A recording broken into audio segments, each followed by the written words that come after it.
ముఖ్యంగా ఆ సమయంలో వారు చెప్పిన తర్వాత కూడా అక్కడ పోలీసుల్ని పెద్దగా పంపించకపోవడం, అవన్నీ చూసిన తర్వాత ఇప్పుడు తాజా దృశ్యాల్లో మనకి దిల్ రాజు గీతా ఆర్ట్స్ నుంచి బయటకు వస్తున్న దృశ్యం మనకు కనిపిస్తోంది. సో లోపల బహుశా వారు ఉన్నారు అనడానికి ఇదొకటి, అంటే వారితో మాట్లాడుతున్నారు, సన్నిహితులతో మాట్లాడుతున్నారు అనడానికి ఇది దిల్ రాజు బయటకు వచ్చిన తర్వాత మనకి ఇంకా ఒక క్లారిటీ వచ్చింది. సో నిన్న ఎప్పుడైతే అలా వాదనలు జరిగాయో వాళ్ళ బెయిల్ కాపీని పట్టుకెళ్లారు, 4 వారాల మధ్యంతర బెయిల్ కాపీని పట్టుకెళ్లారు. మధ్యంతర బెయిల్ కాపీని పట్టుకువెళ్ళిన తర్వాత కూడా దీంట్లో కొన్ని లోపాలు ఉన్నాయని, మిస్టేక్స్ ఉన్నాయని, సంథింగ్ టెక్నికల్గా ఇష్యూస్ ఉన్నాయని వారు అప్పటిగా యాక్చువల్గా బెయిల్ కాపీ అందిన వెంటనే విడుదల చేయాలని అందులో మెన్షన్ చేస్తున్నప్పటికీ కూడా జైలు అధికారులు పంపించకపోవడంతో అల్లు అర్జున్ తరపు లాయర్లు అయితే మాత్రం ఇది కావాలని వాళ్ళు ఆపుతున్నారు అనే ఒక వాదనని వాళ్ళు మీడియా సమక్షంలో పంచుకున్నారు. ఈవెన్ దీనికి సంబంధించి లీగల్గా ఫర్దర్ స్టెప్స్ ఎలా ఉండాలో అవి కూడా మేము తీసుకుంటాం యాక్షన్ అని కూడా వారు చెప్పారు.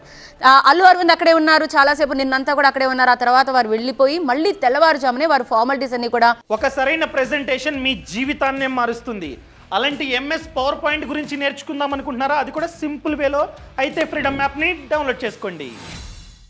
పూర్తి చేయడానికి వచ్చారు. సో అన్నీ అయిపోయిన తర్వాత 7 గంటల కల్లా ఆయన వస్తారు, అల్లు అర్జున్ బయటకు వస్తారు అనుకున్నాం. కానీ సరిగ్గా 6:35 ఆ సమయంలో అల్లు అర్జున్ వాళ్ళ మామగారు అక్కడికి రావడం, చంద్రశేఖర్ అక్కడికి వచ్చిన తర్వాత ఏమైందో ఒక 2-3 నిమిషాలు ఉండి సరిగ్గా ఆ ఫ్రంట్ గేట్ నుంచి ఆయన యూటర్న్ తీసుకున్నారు.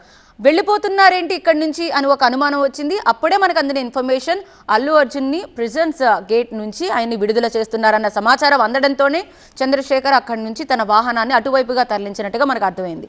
సో అప్పుడే రిలీజ్ అయిపోయారు. అంటే 7 గంటలకల్లా వస్తారని మీడియా అంతా ఎదురు చూస్తున్న సమయంలో 6:39 ఆయన్ని పంపించేశారన్న సమాచారం అందడంతో ప్రిజన్స్ అంటే అదొక ట్రైనింగ్ ఇన్స్టిట్యూట్, ఆ గేట్ గుండా అల్లు అర్జున్ విడుదల చేశారు ఎస్కాట్ వాహనం ఇచ్చి.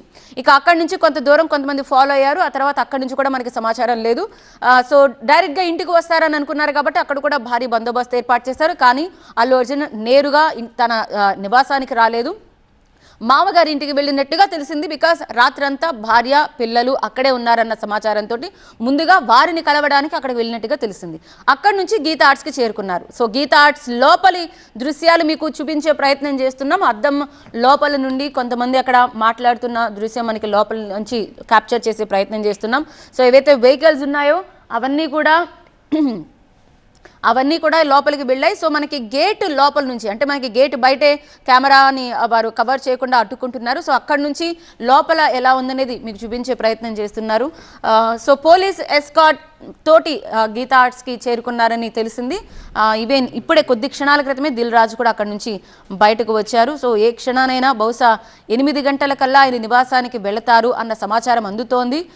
చూద్దాం ఆయన నివాసానికి ఏ సమయానికల్లా చేరుకుంటారు. కానీ ఆయన కలవడానికి మాత్రం చాలామంది ఇప్పటికే అభిమానులు కూడా భారీగా చేరుకుంటున్నారు. అందుకే 2 వైపులా రోడ్లను బ్లాక్ చేశారు, ఎవరు లోపలికి రాకుండా అడ్డుకుంటున్నారు. ఇది మనకి వాహనం అయితే దిల్ రాజు వెహికల్ బయటకు వెళ్తున్న దృశ్యం మనకు కనిపిస్తోంది. బహుశా ఈ వెహికల్ మనం చూద్దాం. కొంతమంది ఇప్పటికే అల్లు అర్జున్ నివాసానికి కూడా చేరుకుంటున్నారు. నిన్న చాలామంది ఆయన్ని కలవడానికి వచ్చారు. సో ఈ రోజు కూడా ఆయనతో మాట్లాడడానికి, ఆయనతో ఉండడానికి చాలామంది వస్తూ ఉంటారు. కానీ రోడ్డుకి 2 వైపులా మాత్రం బారికేడ్లు పెట్టి బ్లాక్ చేసేసారు కంప్లీట్గా. ఇది Allu Arjun vehicle, range rover 0666 vehicle మనకు కనిపిస్తోంది. అల్లు అర్జున్ వెహికల్ ఇక్కడి నుంచి వెళ్తోంది. బహుశా గీతా ఆర్ట్స్కి వెళ్తున్నారేమో.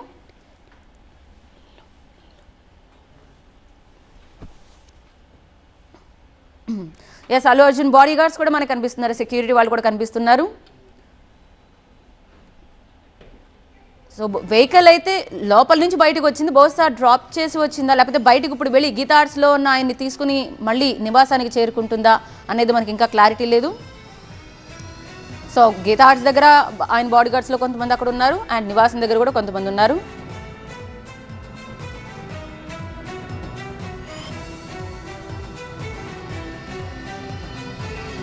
కానీ ఒక్కసారిగా అల్లు అర్జున్ అరెస్ట్ అన్న వార్త ఒక్కసారిగా బయటకు రాగానే యావత్ సినీ ప్రపంచం కదిలింది. ట్వీట్ల ద్వారా తమ అసహనాన్ని కూడా కొంతమంది వ్యక్తం చేశారు. ఈవెన్ నాని కూడా దీనికి సంబంధించి ఒక ట్వీట్ పెట్టారు. కామన్ పీపుల్ విషయంపై కూడా ఇలాంటి ఫోకస్ ఉంటే బాగుంటుందని, యాక్సిడెంటల్గా జరిగిన ఒక ఘటనని ఆయన్ని పూర్తి బాధ్యులుగా చేయడం సరికాదంటూ కూడా హీరో నాని ట్వీట్ చేశారు. కేటీఆర్ కూడా ట్వీట్ చేశారు. మొత్తం అల్లు అర్జున్ అరెస్ట్ ఏ రకంగా చూస్తారంటూ ఇండైరెక్ట్గా ఒకవేళ నిజంగానే ఇలా జరిగినప్పుడు అంతకు ముందు జరిగిన ఘటనలు కూడా ఉదహరిస్తూ వచ్చారు. ఇలా ఇంతకు ముందు చాలాసార్లు ఇలాంటి భారీ ర్యాలీలు పెట్టినా వీటి సమయంలో కూడా ఎవరైతే అప్పుడు ఇలాంటి యాక్సిడెంటల్గా జరిగిన ప్రమాదాలు ఉన్నాయి